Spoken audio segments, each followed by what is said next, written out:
Hey guys, welcome to another episode of the Content Creator to Moneymaker podcast. And I am recording my podcast and I am streaming onto my YouTube channel because here is the thing about content is that I want you to create one piece of content and have it work for you in many different platforms. It's something I believe, I call it stretching your content. And so, well, this is an example of that. I can record my podcast here, if you're listening to the podcast. And then I can also record me talking my podcast and post it on YouTube. So there are people on YouTube who are going to listen to this and who would never listen to my podcast and vice versa. And so if you are able to create one piece of content and stretch it and use it in different ways, in different forms. So right here, usually I just do my podcast and I record in my mic. It's just me. There's no video. But now I'm recording my podcast with video. And what this is doing is it's giving me another way to use this one piece of content and stretch it out. Before I was, posting on Instagram about it, and then I have a blog post about my podcast.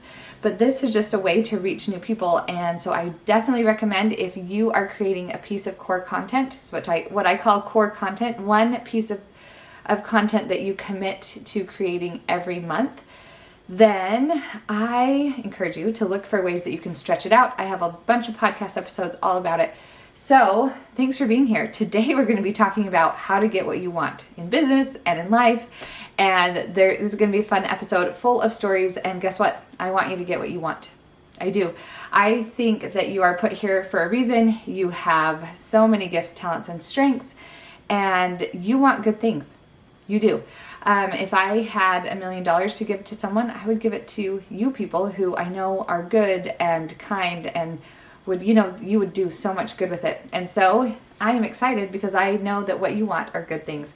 So should we get into it? Should we talk about what you want and how to get it?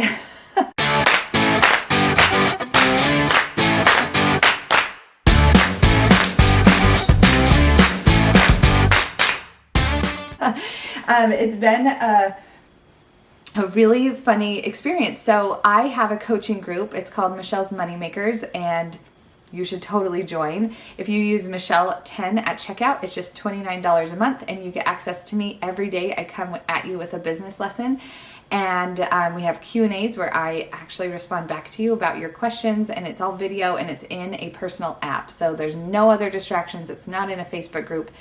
So I have my group coaching, and this past week we've been talking about creating a vision for our business and for our life. And so we had an exercise where I had them write down, just set a timer for 10 minutes and write down everything that you would want to accomplish in your business, in your personal life, in your marriage, with your kids, and just write it all down. And this is a brainstorm dream list because I think that, when sometimes, if you're like me, when you want to write things down, you want to create this list of things to do and you start doing it and then you start second guessing whether that's a worthy goal or not. And so this is one of those exercises that you should try. Time yourself for 10 minutes and just write down all the things that you can come up with that are things that you want in this world, and they can be fun and they can be silly or they can be serious and kind of mind-blowing. So I have a healthy dose of both on my list, right? And so this is the best. Okay, so on Wednesday, I told my coaching group, I was like, okay, one of the things on my list is that I want a professional kettle corn maker. I know. Just go with me on this. I love kettle corn so much. I've even thought of having a bumper sticker that is I break for kettle corn, because when I lived in Arizona, there would be kettle corn vendors on the street. I don't know. I'd be driving down this country road and there would be someone selling kettle corn. It was my favorite. So I love kettle corn, and I love real kettle corn, and the really professional kettle corn makers. And so I wrote that on my list. Now, my husband and I had been talking about popcorn a little bit. I'm letting you into my life right now. But we were just talking about kettle corn and popcorn, and we found out that what happened is my mother-in-law was talking to me about this popcorn that she found, and it's called mushroom popcorn, and the kernels are just huge. This is not new. I just had never heard about it or used it. I have eaten it though. Anyway, so the kernels are just huge. And so we kind of talk about that, and I was like, oh, I just love kettle corn. I want to be able to make it at my house. So I had said that earlier in the week, and then I did my 10-minute exercise, and I wrote down, have a professional, I could even show you, it's on my notebook, but was have a professional kettle corn maker.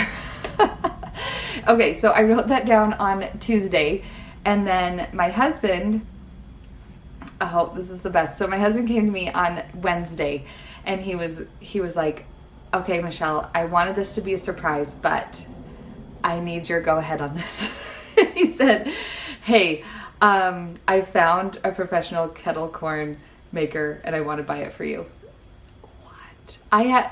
Okay, so first of all, if you've ever researched kettle corn makers, you will know that is not an easy thing. You can buy new ones that are like this industrial thing, and they're like thousands and thousands of dollars, which seems a little bit too much, right? Like for me, I don't need that. I'm not selling it. I just want some. Anyway, and so he had mentioned it to his friend, that I would love to have a kettle corn maker. And his friend was like, oh, I totally know someone who used to sell kettle corn, and I bet they would sell you their kettle corn maker. What in the world? And so he texted them and negotiated, and I'm getting the kettle corn maker. I can't even tell you. I am very excited. So what does this have to do with getting what you want? Okay, the first step is, oh, you guys, I missed my notes. I messed them up when I was looking for my big list. My first step to getting what you want is to be very clear on your goals, okay? I think that we can spend a lot of time apologizing for things that we want. Listen, it's a kettle corn machine. This is not of any consequence, although I'm going to throw some really great parties when pandemic's over. But are you kidding me? Like, this is just fun. And to allow yourself to dream and to have like some fun goals. Now, I have some very serious goals. They're going to take longer than a few days to accomplish. But I want you, if you don't know what you want, and if you're not clear on what you want, then it's going to be really hard for you to get what you want.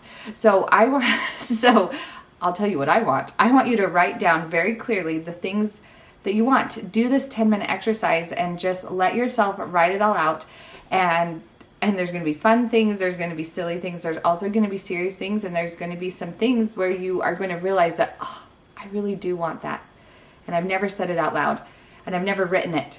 But writing it and writing it clearly is going to help you. There's a saying out there that's like a problem well stated is half solved.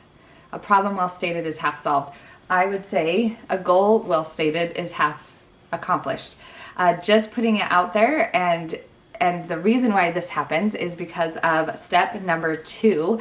And this is where step number 1 is I want you to be very clear on your goals. Step number 2 is you are going to change your question from should I own a kettle corn maker? Still pretty funny. To how can I get one? Just that shift in mental, in your brain, just that shift in your brain of not should I do it? You're waffling between like, is this a good thing, or should I even spend time on it? To, hey, I'm going to do it. How am I going to make this happen? So another story. You're welcome. A few years ago, just kidding, 1 year ago, I was driving down a street by my house, and there was a house for sale. And my husband was like, oh, you should just go inside and check it out. Now, we weren't looking for a house. I was definitely not looking to move. But I was like, hey, sure, why not? You take the kids, I'll be fine. So I jumped out of the car. He stopped. Then I jumped out of the car, and we were just like a few blocks up from my actual house where I lived. So I walked through the house, and I thought it was great. But, I wasn't looking for a new house. And as I was walking home, it hit me. And the Spirit said to me, Michelle, you need to buy that house, which was completely out of the blue. So I walked home and I showed my husband like the flyer with all the things on on, how you get one that has all the stats on it and has pictures of your house and of the house. Anyway, so I showed it to him, and he jokingly said to me, should we do it? And he was totally joking, and I was like, yes, we should do it. We should do it. And so he thought it was crazy, but I started thinking about it, and I called my realtor friend, and I said, hey, are you, I'm just looking at this house. Is this even a possibility? It's been on the market for a while, and we would have to sell our house to buy that house. And she's like, she looked into it. She called me back and she said, well, if you do that, then you can put an offer in, but you have to have your house on the market in 3 days. Again, I had never thought about moving. This wasn't in the plans or on my radar, but I had this moment, right? I had this pivot point where I had to change from saying, should we buy this house, to I'm going to buy this house. How am I going to do it? And I committed. And guess how I did it? I started repairing all of the dents in the walls that my kids had done. I started painting the baseboards, cleaning, and I started packing things up. And within 3 days, my house was on the market. We had beautiful pictures my brother and sister-in-law took, and we got it on the market, and we're able to sell our house and buy this new house that I'm in right now. So this is one of the key points, is that we spend so much time thinking about, should we do something? So much time wasted because we're worried that we're going to make the right or wrong decision. Now, Rory Vaden says, we need to stop spending so much of our time trying to make the right decisions and instead start spending our time making decisions and then making them right. Once you make a decision and you stop saying should and start saying how can I, things change and you go into action.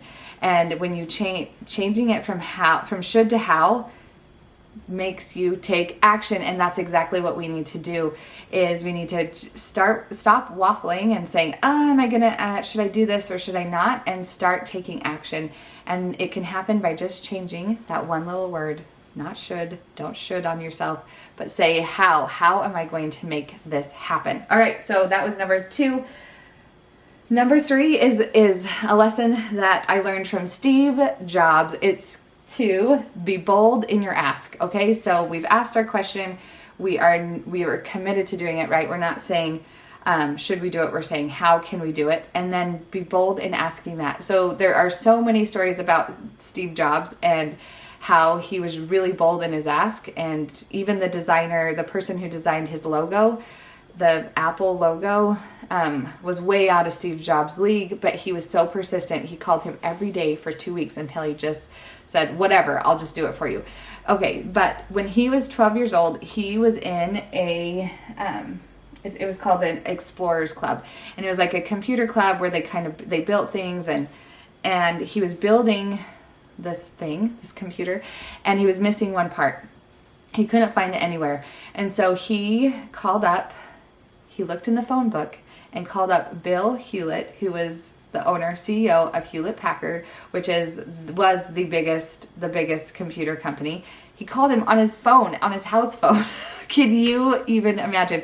Called him on his phone and he said, hey, I need this part. Would you be able to help me find it? And he thought that it was hysterical that this 12-year-old boy was calling him, and he said, well, yeah, I'll send it to you. So he totally sent it to him. And, if Bill Hewlett thought that he was going to get a big thank you, no. Do you know what Bill Gates said? I mean, not Bill Gates, Steve Jobs said. He's like, awesome. Would you hire me for the summer? Yes, for a summer job. And he gave it to him. You guys, this is a lesson that we can all pick up on, because we are really apologetic in our goals a lot of times, in the things that we ask, and that is not getting us anywhere. Now, Steve Jobs had some funny quirks, but this is something we can learn from him. And, if you want something, ask for it and be relentless in that. And that brings us to tip number 4, which is to commit to boil. So I've been spending a lot of time with the kids because of quarantine, and so we've been teaching them how to cook. They even have started their own YouTube channel called Gifford Kids, and they are teaching kids how to cook, which is so fun. So one of the things that is really frustrating to the kids is that when they try to boil water, like for pasta or for macaroni and cheese or whatever, and they're staring at this water, and it just seems like it will never boil. Do you know what degrees that water boils? I'll tell you, 212 degrees Fahrenheit or 100 degrees Celsius. So at 211 degrees Fahrenheit or 99 degrees Celsius, water is not boiling, and there's just that 1 degree that pushes it over the edge. And if you turned off the stove at 99 degrees and say, well, I guess it's never going to boil, so what are we going to do? We can't make our mac and cheese. If we are a little bit too early on that, too early on giving up, then we have missed the boiling point. And this happens a lot in our business. It happens a lot in our personal lives. We'll say, I'm going to run and I'm going to exercise every day. And we do it for like 10 days and we're like, well, I've only lost 1 pound. What in the world? I guess exercising doesn't work for me. It works for everyone else, but I guess exercise doesn't work for me. Right? And if we would have kept going, we just have to get over that tipping point and get us into, boiling to where things are actually happening and moving. And so as you're being very clear on your goals and you're changing your questions from should to how, and you're being bold in your ask, you've got to be relentless. You have to keep going even when it gets hard, because it's the hottest, right, that it's ever been right before it boils. It's the hardest when you're climbing a mountain right before you get to the top, where it's at the tippity top, right? It's so steep and you have been going for a while, so you're tired. And so you're up here, you're almost to the top, and you're like, oof, it's too much. I'm just going to go back down. But if you would have just gone a little bit further, you would have just been able to slide down the mountain. So we have to keep going. We have to get past this boiling point, and we have to be relentless in the things that we really want, because what you really want is important, right? And you're not going after things that are bad, and you're going things that are going to help you and help your family and help your community, and that's the person you are. And so if you succeed, then you're helping your kids, your husband, your wife, whatever, your community, your friends. And as you continue on, then they get better. And we all, what's the saying? A rising tide lifts all boats. But we have to do these things. We have to, what are they? Be clear on our goals. Remember my kettle corn example. 2, change your questions from should to how. Remember my house example. Be bold in your ask. Thank you, Steve Jobs. And 4, commit to boil. Macaroni and cheese. That's how you're going to remember that one. So, all right, you guys, I am so glad that you're here. I would love for you to join my coaching group where I come live with videos every day and help you with your business, because I know that this is kind of a rough time right now, and that committing to your business is not easy, and also showing up every day is not easy. I mean, like, I've got virtual learning happening for 5 kids. That's tricky, but I am committed, because I'm committing to boil, right? To helping you grow your business. So if you go to imichellegifford.com/moneymakers, join my coaching group. Again, it's in a private app. It's so wonderful. And the community of women there is out of this world. So you can go to imichellegifford.com/moneymakers, use Michelle10 at checkout, and join right now. Thank you for joining me for this episode, and we will catch you next week.